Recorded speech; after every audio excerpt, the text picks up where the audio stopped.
La guerre. Papa a dit, on va faire une tranchée. Parce qu'il y avait les avions qui mitraillaient, les Allemands mitraillaient à droite, à gauche. Papa a dit, on va faire une tranchée. Il savait les faire parce qu'à la guerre de 14, tu parles. Alors une tranchée, c'est la hauteur d'un humain, si tu veux, 1 mètre de largeur, et les deux bouts, de façon à ce qu'une balle ne prenne pas en long, tu vois. Il y avait les bouts qui étaient retournés, qui étaient ajoutés. Donc, le matin, ils avaient fait la tranchée, puis l'après-midi, ils avaient été repérés par les avions, avaient tourné au-dessus le matin, et l'après-midi, on a été mitraillés là-dedans. Hop, hop, hop, hop, hop. On entendait les balles sur les tôles, tu vois, qui avaient traversé 1 mètre de terre, des fagots. Alors, il y avait, au-dessus de la tranchée, je ne sais pas si ça t'intéresse, mais il y avait 1 mètre de terre, au-dessus des tôles, la tôle, 1 mètre de terre, des fagots, et des fagots, tu sais ce que c'est? Non. Tu vois, pour allumer le feu, voilà, du petit bois. Alors l'après-midi, on a été mitraillés là-dedans, mais bon, on n'a pas été abîmés. Voilà. Quand on n'avait pas le temps, où il n'y avait pas de tranchée, il y a eu une époque où il n'y a pas eu de tranchée, on se mettait dans les angles des maisons, de la maison, pour ne pas avoir les balles par les fenêtres ou par les portes. J'avais ma grand-mère qui était sourde de l'idée profonde. Et un matin, ça mitraillait, ça mitraillait.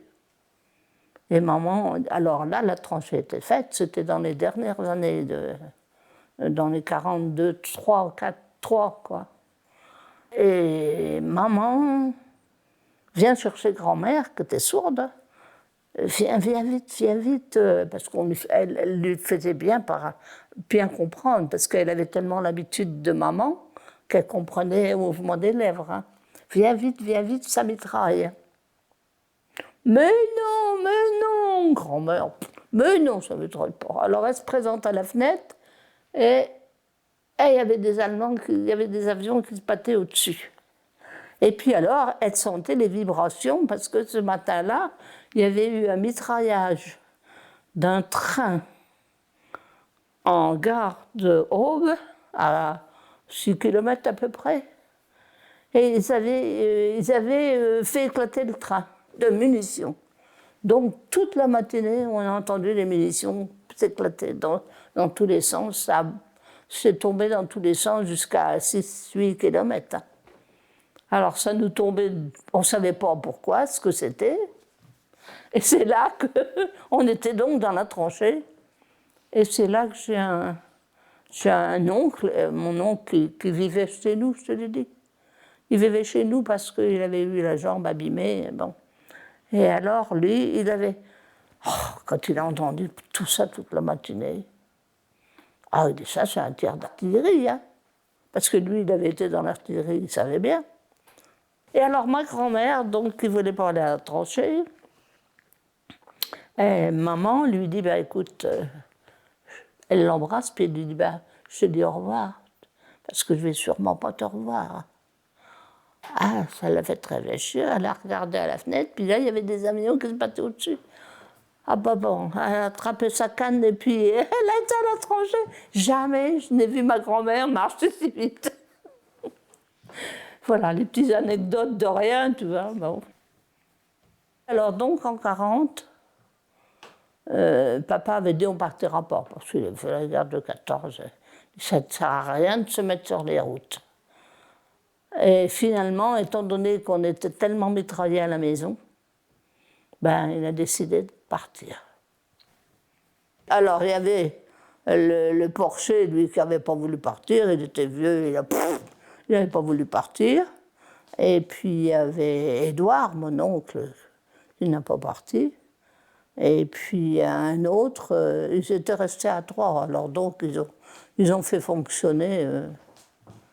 Donc, un jour, on a enterré la vaisselle, la belle vaisselle, on a Parce que quand tu partais de chez toi, tu étais complètement visité et dépouillé de tout ce qu'il y avait de bien. Hein. Alors, j'avais enterré la vaisselle, l'argenterie, bon, et puis on était partis. Bon, le premier jour, on est allé jusqu'à une petite ferme qu'on avait une vingtaine de kilomètres, où il y avait un gérant, quoi, si je veux, qu'il y avait des vaches dedans et qui traillaient et qui donnait le lait. Alors on a couché là la première nuit, et puis une deuxième. Et puis, comme des bêtes, on a continué le lendemain. C'était idiot, ça ne servait à rien. Il n'est pas venu un Allemand dans ce coin-là parce que c'était très isolé. Alors, après, ils ont dit, mais qu'est-ce qu'on est venu faire là? Et alors, on arrête dans un coin le soir, parce qu'il y avait mes parents avec la voiture et mes sœurs. Mon frère suivait avec la carriole. Une carriole, tu sais ce que c'est? Oui. Avec la carriole, et on avait eu, peut-être un mois avant de partir, des gens qui étaient arrivés du Nord. Et ils ont évacué avec nous. Ben, ils auraient pu rester au calme là, ben non. Alors, on est donc arrêté dans un petit chemin creux couvert, tu sais, en Normandie. Il y a des arbres qui recouvrent les petits chemins. Alors, on s'était mangé là-dedans. Et puis, maman a dit, ben, il y avait une ferme à côté, une belle ferme. Et maman prend une casserole et va à la ferme demander du lait pour les petites filles. Et la femme n'a pas voulu leur en vendre. Même écrémé, c'est pas grave. Et non, j'en ai déjà pas assez pour mes veaux. Tu vois comment il y avait tout. Et alors, maman est allée à côté, il y avait une vieille dame qui avait deux vaches, je crois. Et oh, mes pauvres gens. Elle nous a accueillis. On a couché. Non, elle avait fait du pain dans une maison à côté. Et alors, mes parents, il y avait un lit, 2 personnes, mes parents ont couché là. Moi, j'ai couché sur la huche. C'était dur, mais c'était pas grave, j'avais 7 ans. Avec ma sœur, et puis voilà. Et puis cette dame nous a reçus à bras ouverts. Tu vois comme il y a de tout sur Terre. Il y a des saloperies, puis il y a des braves gens. Ah ben on a reparti donc, on est allé jusqu'à Alençon. Alençon, bah, ça fait une 30-40 kilomètres, j'en sais rien. Hein. Et puis là, on attendait pour traverser la grande route, et ben, les Allemands nous passaient devant. Ils étaient arrivés. Alors papa a dit, c'est pas la peine d'aller plus loin, on va rentrer chez nous. Et alors là, pendant qu'on voyait les Allemands défiler, il y avait des gens qui attendaient, comme nous, pour traverser. Et il y en a un qui dit, ils n'ont du beau matériel, les Anglais. Hein. Ils prenaient les Allemands qui traversaient devant notre nez pour des Anglais. Et puis un autre qui criait, vive les Polonais! Mais les gens, c'est là que mes parents ont dit, mais les gens sont cinglés. Puis tu sais, dans ces moments-là, les esprits sont perturbés. J'ai toujours dit, j'ai remercié le bon Dieu de ne pas m'avoir fait perdre de la famille. J'ai traversé tout ça superbement. Une chance, parce que je t'assure qu'on a eu quand même les Allemands tous les jours sur le dos pendant 4 ans. Il y avait un château à côté, et alors il y avait l'intendant, enfin il y avait l'état-major, disons ça, qui était au château. Et alors, la ferme, on a été réquisitionnés pour les fournir en lait tous les jours. Alors, tous les après-midi, à l'heure de la traite, c'était vers 5 heures, à peu près, quoi. Ils arrivaient une demi-heure avant parce qu'ils ne devaient pas se déplaire. Ben, ça leur faisait une sortie, sûrement, je ne sais rien. Ils arrivaient une demi-heure avant. Ils attendaient l'heure de la traite, qu'on leur donne leur lait, et ils s'en allaient. Dans des laitières, des laitières, quoi. Il est arrivé, ça je vais t'en reparler parce que c'était important. Ils étaient corrects. Tu vois, il y en avait un qui avait 40 ans, qui avait une petite fille de 10 ans de mon âge. Il pleurait. Il pleurait parce qu'il n'avait pas sa petite fille. Il me prenait sur ses genoux. Moi, sur les genoux d'un boche. Qu'est-ce que les gens vont penser de me voir assis sur les genoux d'un... C'était des boches qu'on les appelait. Moi, j'étais malheureuse comme tout d'être sur ses genoux, mais ben, lui, et puis il pleurait, le pauvre homme. Alors, qu'est-ce que je veux te dire encore? Ah oui, j'ai eu ma communion à ce moment-là. Et ben, il est venu de bonne heure le matin pour me photographier. Il a lui-même développé ses photos parce qu'ils étaient très photos. Hein. Il l'a développé, puis il me les a rapportées. C'est les seules photos que j'ai de ma communion, si tu veux. C'était des SS pourtant. Les SS, ils étaient réputés sanguinaires. Si, alors, des voisins ont eu à se plaindre un jour, parce que c'est quand ils buvaient. Ils étaient toujours par deux. Hein. Ils ne se promenaient jamais tout seuls. C'était toujours par deux. Et un jour, on a une voisine, la jeune fille de la maison, qui arrive en courant. Monsieur Jourdan, mon papa donc, venez vite, il y a des Allemands à la maison en train de tirer partout. Ah, papa, venez vite, ça tire partout, moi je ne vais pas aller me faire là-bas. Toute la famille s'était carapatée d'ailleurs, dans les prés autour. Et puis, ben alors, qu'est-ce qu'on fait? Ben, alors là, on a entendu que ça tirait partout. Alors, maman, parce que c'était toujours maman. Maman était une femme très tendre, très douce, mais une maîtresse femme, tu vois. Et puis, elle ne voulait pas que les hommes interviennent, parce que les hommes, ils étaient regardés, surveillés par les Allemands, plus que les femmes. Tu vois, alors c'était toujours maman qui intervenait quand il y avait un problème. Elle était douce pourtant, mais c'était une femme énergique. Alors, elle a pris son vélo, elle est allée à Saint-Hilaire, à 3 kilomètres, trouver des chefs allemands pour venir à ces deux gars sous qui tiraient partout.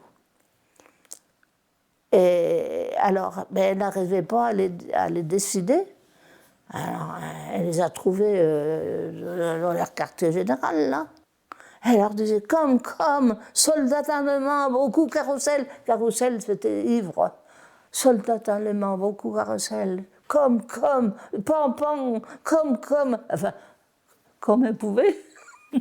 Et alors, il y en a deux qui se sont décidés à venir. Ils l'ont accompagnée.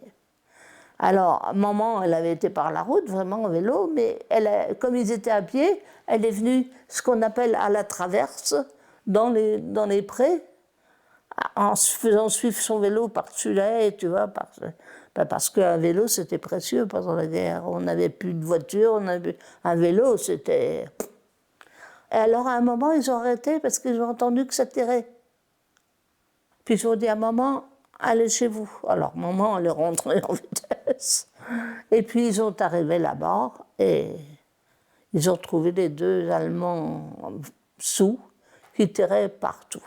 On a trouvé 150 balles dans les édredons, dans les oreillers, partout.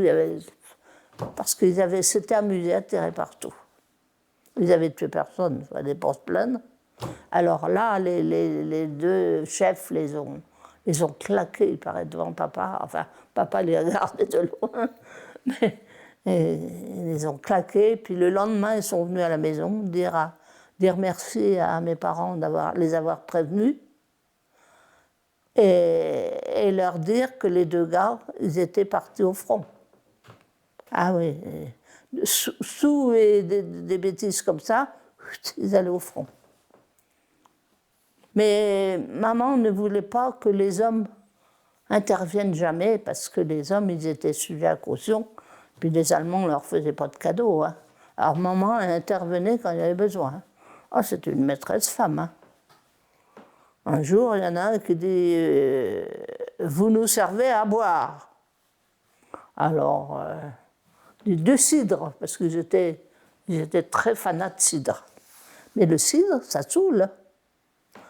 Alors, maman dit bon, ben, alors ils ont rentré, hein, ils ne demandaient pas la permission. Hein. Ils sont rentrés, ils se sont assis, et, bon, ben, là, il y a la bonne du cidre. Et puis maman dit oh là là là là, quand ils vont avoir bu une grosse machine de cidre, tu vois. Alors, elle a attrapé 2 verres dans le buffet, puis elle a fait comme s'il y avait des gens par derrière, tu vois. Allez les gars, voulez-vous un peu de cidre? Alors elle est partie avec ses 2 verres, elle a vidé, elle a mis ça dans l'évier, de l'autre côté, puis elle est revenue et il n'y avait plus que ça dans le... Parce que quand ils étaient sous, ils n'étaient pas aimables. Hein. Surtout ceux-là qui revenaient du front, tu vois. Ils n'étaient pas aimables du tout, du tout, du tout. Hein. Mais maman, elle avait le chic pour trouver toujours quelque chose. Oh oui, parce qu'un jour, tu sais, les Allemands, ils venaient à la maison, ils venaient chercher des œufs, ils venaient par 2 tout le temps. Madame, des œufs, enfin œufs. Maman dit, je n'en ai plus. Ben, les poules, ça ne pond qu'un œuf et encore pas tous les jours. Alors, donc je n'en ai plus. Madame, demain, ici, soldat allemand, retour. Si, nix œuf, toi capoute, qui dit à maman, toi capoute, ici, tout capoute. Oh bon, ça, elle a piqué une rogne. Merde, c'est pourtant pas grossière. Merde, demain c'est toi qui seras capoute. Allez, Raoust. Raoust, c'est file de là. Elle les a attrapés par les bras, puis elle les a reconduits jusqu'au bout de l'avenue. Ah, puis ils ont pris la route et puis elle les a pas revus. Hein. Elle avait un toupet. Peut-être que ça paraît bizarre, mais on n'a pas eu à se plaindre des Allemands. Si on ne faisait pas de bêtises, ils étaient corrects. On était sous la forêt de Saint-Évroult, en Normandie. On était à 1 kilomètre de la forêt. Tu vois, le village, les premiers arbres, si tu veux, touchaient le village. Donc, il y avait les maquisards. Papa, on n'en parlait pas parce que papa faisait des piqûres dans le pays nuit et jour, en vélo. Il avait un laissez-passer parce que les Allemands l'arrêtaient, parce que tu sais, il ne fallait pas se balader la nuit dans ce temps-là. Il avait un laissez-passer du médecin et les Allemands ne l'ont jamais embêté, si tu veux. Ils l'arrêtaient, mais quand ils voyaient ça, ils le laissaient passer. Si bien que mon papa, en même temps que ses piqûres, il allait ravitailler les maquisards en forêt, dans la limite de la forêt. Maman, comme on avait les Allemands tout le temps, elle leur tirait les verres du nez. Et elle renseignait, elle disait à papa qu'il renseignait les maquisards. Mais bon, ça c'était sous le couvert, quoi. C'était pas connu. Hein. C'était pas... Moi, je l'ai su après la guerre. Je ne l'ai pas su au départ. Non, ils n'en faisaient pas état, ils n'en faisaient pas état. Et alors après, moi, on m'a mis en pension. Hein. Alors là, je suis allée en pension à l'Aigle, chez les religieuses, où je ne me suis pas plu plus que ça. En plus, c'était pendant la guerre. Oui. Maman donnait, hein. 4 kilos de beurre à la directrice pour les petites filles, pour les petits déjeuners. Et un jour, au moment de Noël, maman me dit, il faudrait que tu me donnes ta carte d'alimentation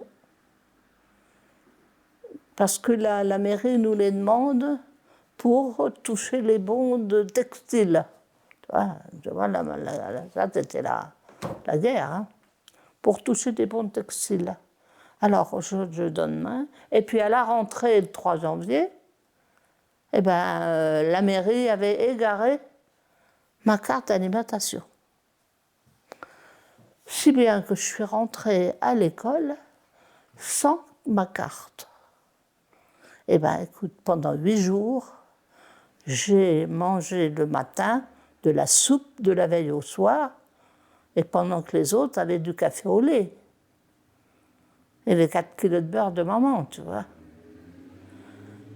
Alors, la soupe de la veille, qui était déjà des haricots dans lesquels trempaient des verres, des asticots, tu vois, là le soir. Ah bah oui, c'était la guerre. Hein.